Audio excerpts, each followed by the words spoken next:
A esa parte explica cómo consiguieron que este último se uniera al proyecto.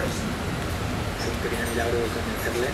Ricardo Pajón es una persona que estuvo durante mucho tiempo trabajando para The Wire, escribe hoy en día en The New York Times y bueno, nos contactamos con él antes de la conference call, le dijimos que éramos super fans de lo siguiente de su obra y que nos encantaba y le propusimos, nos explicamos a grandes rasgos en qué consistía todo lo que era Playground.